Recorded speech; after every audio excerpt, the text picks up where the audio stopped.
The porch light next door clicked on like someone had flipped a switch inside my skull. I was halfway through unclipping my headphones when I saw it. The Maddens' house, dark and empty for years, was glowing. Warm yellow light spilled from the living room window and painted the sidewalk. The curtains were drawn back like a pair of surprised eyes. For a second my brain refused to believe it. The house had been boarded up since before I started middle school. People said it was empty. People said it was only a shell with old furniture and spider webs. People said a lot of things. I should have called my mom. I should have told someone. Instead I found myself crossing our yard barefoot, the grass cold and wet under my toes, my phone left on the kitchen table. The street smelled like rain and cut grass.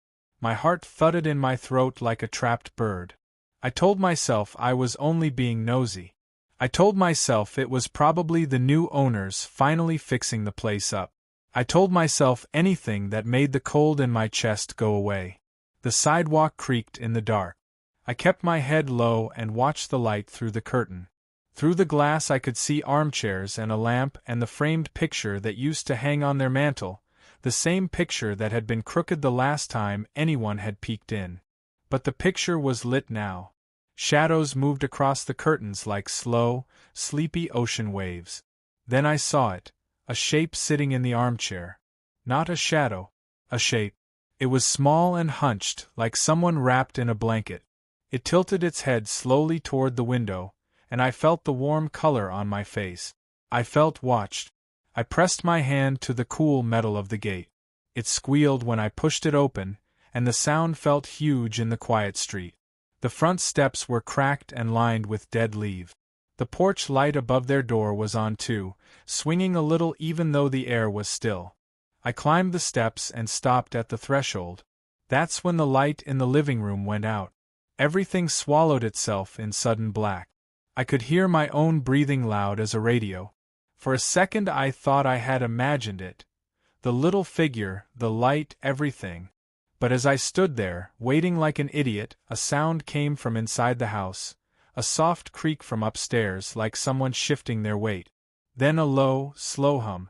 Not the sound of a TV. Not the sound of a refrigerator. It was a tune I knew from my grandmother's old music box, except my grandmother's music box had been lost years ago. The melody wound down the stairs and into the hall, and I felt the hair on my arms stand up. I should have run. The sensible part of me that existed for math tests and staying out of trouble shouted at me to step back, go home, lock my door, and forget this. But curiosity is heavier than fear sometimes, and the next thing I knew my hand had found the doorknob.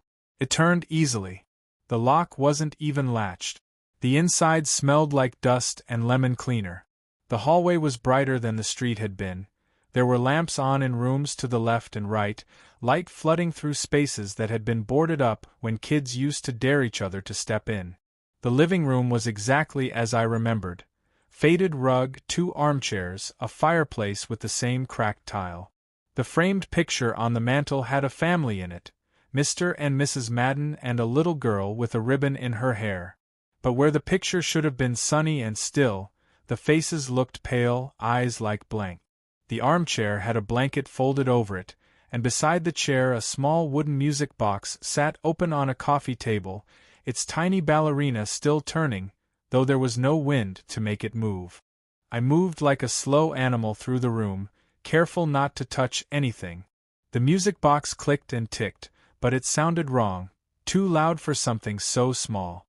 I leaned closer.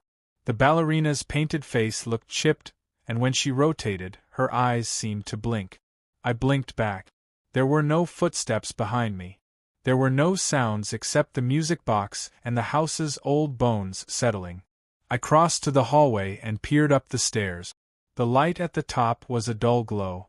On the second step, someone had left a pair of black sneakers facing the top, as if someone had kicked them off in a hurry. I ran my hand over the banister. It was cold and sticky, like someone had spilled sugar on it and forgotten to clean it. I didn't go upstairs yet. Instead I noticed the kitchen door open a little, and through it the dining room was lit too. On the table, in the center, was a single plate with a slice of pie cooling. Steam rose from it in a slow ghost. The plate was clean, as if set by hands that wouldn't leave it messy. My stomach turned at the sight of that steaming pie in a house that was supposed to be empty. A voice said my name. It wasn't loud. It wasn't a shout or a whisper at first. It was the kind of sound you hear when you think someone spoke across a room in the same house you grew up in, the kind of voice your ears accept as ordinary. Ethan, it said, and the syllables fell like the music box's clicks. My name. The voice knew my name. I spun around. The hallway behind me was empty. The front door was shut, but I could see the dim streetlight through the gap. "Who's there?" I said, my voice small but trying not to sound frightened. Silence. Then, from the kitchen, my mother called, soft and puzzled. "Ethan? Are you home?" Her voice came from the other direction, the reality I knew. The house 2 doors down where my mom watched the late news. I felt foolish and unsteady. I laughed, a sharp sound that didn't feel like my own. "Stupid," I muttered. "You went in the wrong house." But my shirt felt tight against my chest, so I pinched the fabric like it would help me breathe. I took a step toward the kitchen, and stopped when I saw the refrigerator door wide open. On it, instead of magnets, there were photographs taped in a neat column. Family photos. Not the Maddens. These were pictures of my street, my house, my dog at the back fence, my 8th birthday cake with blue frosting. The top photograph was of me, sitting on our porch steps, chewing a lollipop, squinting at the sun. I had that exact shirt on in the photo. I hadn't remembered anyone taking that picture. No one had, not recently. My fingers trembled as I took one down.